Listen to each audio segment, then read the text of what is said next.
નકર એક જણો વાવતો હતો, બોલો એ વાવતો હતો ને એટલે એક ભાઈ ગાડી લઈને નીકળ્યો, ઊભો રાખ્યો કે લા ભાઈ શું વાવો છો? પણ આ છે ને વટ વાળો નથી કેવું, એટલે ભાઈ કેને વાવ છો તો કેને હું વાવો છો એમ. ઓલો કે ખેતર મારું, બળદ મારા, હાથી મારું, અને હું તને કહું હું વાવું, નથી કેવું.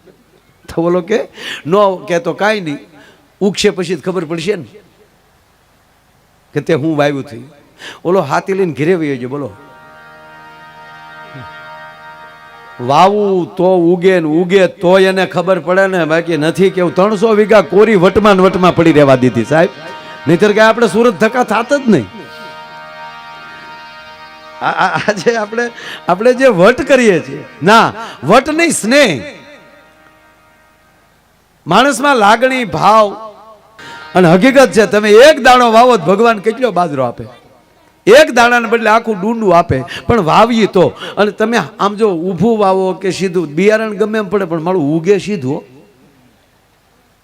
કોઈ દેવ બન્યું કે અમારે એક શાહ એવો છો કે આમ આડા દાણા પીડ્યા અને પાડોશીના ખેતરમાં કોટા નીકળ્યા. ના ના, વાવશો તો તમારા જ ખેતરમાં કોટા નીકળશે, એમાં કોઈ શંકાને સ્થાન નથી. પણ લાલચ મરી જવી જોઈએ. નહીંતર એક ફેક્ટરીમાં આગ લાગી, એક ફેક્ટરીમાં કોઈ બારૂદ ન નીકળ્યું, બધું ભડથું થઈ ગયા. હાવ કંપનીનો માલિક સારો હતો, એણે એમ કીધું કાંઈ મેટર બને એ પહેલાં આપણે મીડિયામાં આવી જાય. એટલે ડાયરેક્ટ મીડિયામાં એનો માલિક અને જાહેરાત કરી નાખી કે આ જેટલાએ જાન ગુમાવી છે મારી ફેક્ટરીમાં, એ કર્મચારીઓ નહોતા, અમારા પારિવારિક, અમારો પરિવાર હતો. એને જે કાંઈ કાયદેસર ફાઇલ પર જે કાંઈ છે એ વીમા તો મળશે જ, પણ અમારી કંપની તરફથી દરેકના ખાતામાં 51 લાખ રૂપિયા એના પરિવારને આપવામાં આવશે. એટલે અમુક પરિવારે કીધું ભાઈ પૈસા શું કરવા, માણા વૈયા ગયા પછી તો હું. પણ કોક હોય ને એમાંય એ બેન ટીવી આમાં જવાહરભાઈ આમ હજડ બેહી ગયા. 51 લાખ શેઠિયો થોડો કહેવાય, ભગવાન કહેવાય. ભગવાન ભરથારને ભૂલી ગયો, શેઠિયો ન કહેવાય, આ ભગવાન કહેવાય. દીકરા અહીંયા આવી તો બેટા, આ સમાચાર આવે જે ફેક્ટરીમાં આગ લાગી તાર પપ્પા જાતા નોકરીમાં, એ જ ફેક્ટરીમાં? તા કે હા મમ્મી. ધીરજ રાખજે બેટા, હિંમત રાખજે, કારે હું સમાચાર આવે એ નક્કી નહીં. આ તો ભગવાનની ઈચ્છા હોય એમ થાય, ઈશ્વર આગળ થોડું આપણું કાંઈ હાલે. 51 લાખ તાર બાપાને ફોટો લાય બેટા, આગળ ફોટાની જરૂર પડશે. તો ફોટો આપ્યો તો ફોટા ઉપર ઓલી માખ્યું બે બેન કાળા ટપકા થઈ ગયેલા. તે બેન મળ્યા ફોટો સાફ કરવા. હમણાં ભાઈ આવો,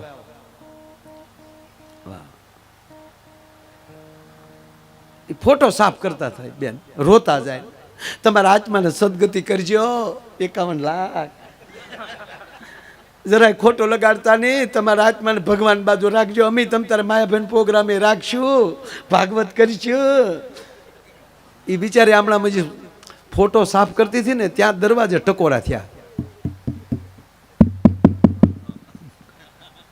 દરવાજે ખટખટ થયું ને તો ફોટા હોતા બેન ઊભા છે. દરવાજો ખોલ્યો તો ઘૂઘુ હામો ઊભો ઊભો માવો સોળતો હતો. બોલો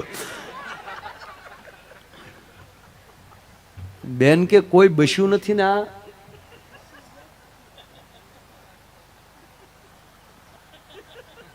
એને શું છે અમરીશભાઈ કે આ પદ્માને મળવા આવ્યો. એ બેન નામ પદ્મા હતું. કે આ ભૂતથી મળવા ન થયો કે જાતા જાતા મળતો જાવ, મારી પદ્માને કેજો રે.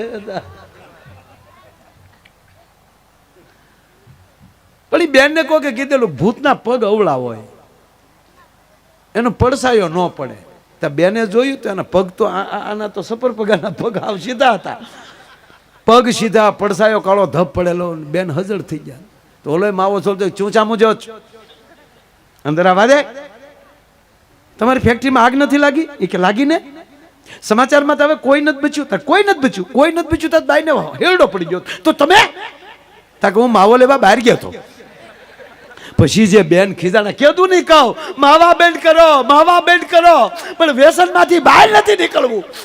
જવાહરભાઈ કહેતા 3 રૂપિયા હેંગીરા હોત તો તારું બાપા ન હતા.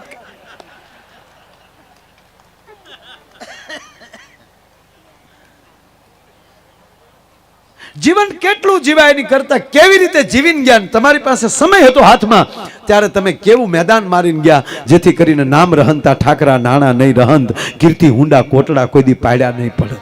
આ ભૂમિદાન તમે કર્યું છે ને જવાહરભાઈ, એ આ કાંગરા રહેશે ત્યાં સુધી સમાજ યાદ કરશે. આ વીજને જપું કે મોતી પરોય કાલ સંકુલ પૂરું થઈ જાય અને પછી પૈસા આવે અને પછી કોઈ એમ થાય કે મારે દેવાથાન રહી ગયા. ના, આમાં મોતીડું સમયે પરોવી લેવાય. જે જે ક્ષેત્રમાં, જે જે કાર્યમાં, જે જે પરમાત્માએ આપ્યું હોય. કામ છે કઈ ઠીક. હું એક જગ્યાએ પ્રોગ્રામ એક જણો બંદૂક લઈને ઉભેલો. હવે આમ બંદૂક કરે એટલે તો એકચ્યુઅલી મેં કીધું એ ભાઈ, મને કે તમે ચાલુ રાખો, બંદૂક લઈને આટા માર્યો, તમે ચાલુ રાખો. અરે મેં કીધું આ બંદૂક હું ચાલુ રાખું. મને કે તમને કોણ લાવ્યું એને ગોતું છું. એટલે અહીંયા આમ આવું ભાઈ તો આપણને એમ થાય કે આમ એ તો ખરેખર જોતા હતા કેટલા પીડ્યા છે, કેટલા લેવાના છે, એ વ્યવસ્થામાં હોય ને. પણ મેં કીધું એમ કે આજે સમાજ જ્યારે ભેગો થયો હોય, હું તો ખાલી જે પરિચય આપું છું, પ્રોગ્રામ ચાલુ નથી થયો. એટલે અમારો મુકેશ તબલામાં સંગત આપે છે, તાળવીના ગગલાટથી વધાવો. અમારે દેવ એ પણ તબલામાં સંગત આપે છે, તાળીઓથી આપણે એને વધાવો. એ હમણાં નાપાસ છો એટલે થોડોક જવાહરભાઈ પહેલી વાર પરીક્ષા આપી ને, પહેલી વાર એટલે 2 વિષયમાં નાપાસ છો, પછી બીજી ટ્રાય આપી એમાં 6 વિષયમાં ખોબો ઉપાડી લીધો એને. મેં કીધું હવે પાસ થઈ ગયો કેવા, હવે પાસો ફરીમાં. એટલે હું વિદ્યાર્થીઓને કહું છું કે નાપાસ થવું ને એ ગૌરવ લેવું, એમાં ચિંતા નહીં કરવાની.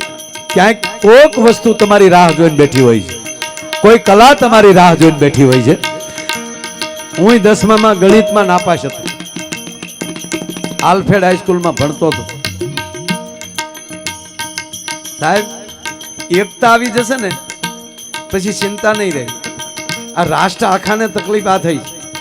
2025 વર્ષ પહેલા નાલંદાનો એક વિદ્યાર્થી ઘેટા બકરા ચારતો હતો. એક રાજ કચેરીમાં આવ્યો એટલે એનું અપમાન કરવામાં આવ્યું, તું શુદ્ર કહેવા. ત્યારે એણે કીધું કે હું કૃષ્ણને ફોલો કરું છું, ભગવાન કૃષ્ણને ફોલો કરું છું. ભગવાને કીધું છે કોઈ નાનો મોટો છે નહીં, સર્વધર્મ પરિત્યજ્ય મામેકમ સર્વ. ભગવાને કીધું કોઈ બીજો ધર્મ નથી, કોઈ નાનો મોટો નથી, અને તમે આવું કહેનારા કોણ?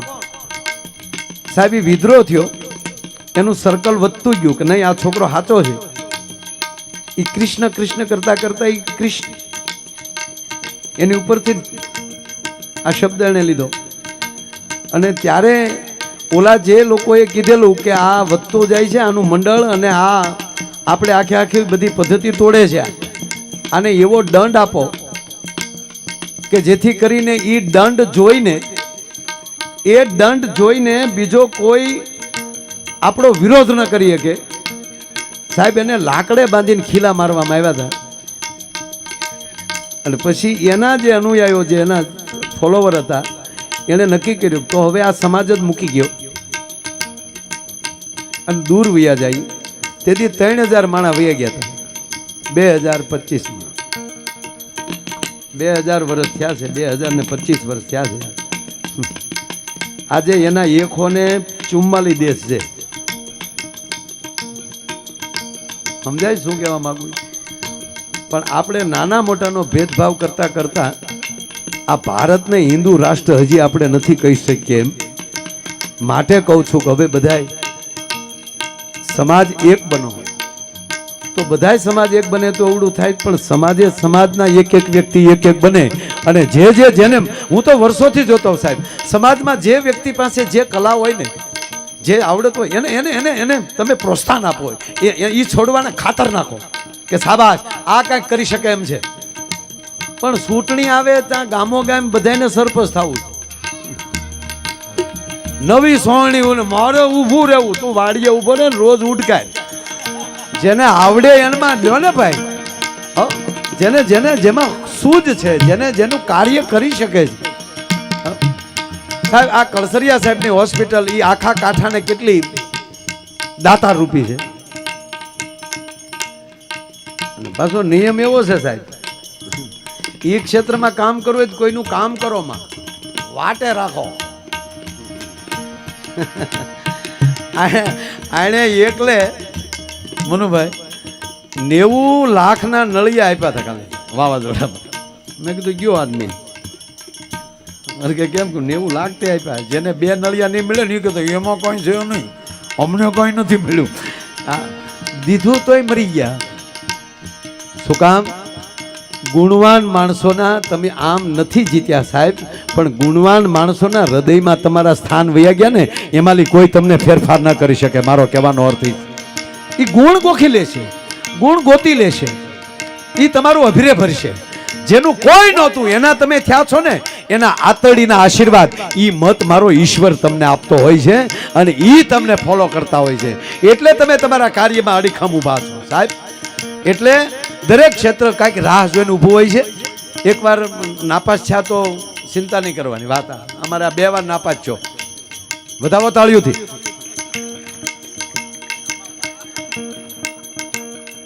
હવે ટ્રાય દેતો નહીં. અને હવે અમારી ટીમ તો સાહેબ એવી છે કે આ લોકોને ટ્રાય ન દેવું પડે. કે ઈ સર્ટિફિકેટ વડોદરામાંથી લઈ આવી. પણ અમારે આ છોકરા હવે રાજી થઈ ગયા. પાકું ને? તો આ દેવને અને અમારો, તારું નામ શું બેટા? ભૂકાવ. આ બેયને તાળીઓથી વધાવો સાહેબ. તમને દાંત આવે. અમે આ ટીમ અમેરિકા ઉતરીએ ને એટલે ઓલા ન્યાય પાછા પૂછે ને, હવે હું 10 મામા ના પાસ. આ બેનજામાં આ બધું રદ બેટા થોડો ઉભો રહે. અહીં બરોબર. તારું નામ શું બેટા? વિપુલ.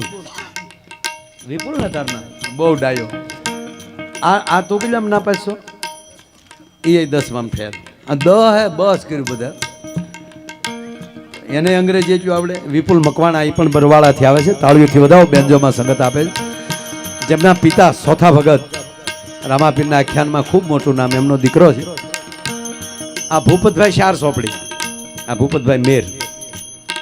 આ અશોકભાઈ તું કેટલું ભણ્યો? એ 4.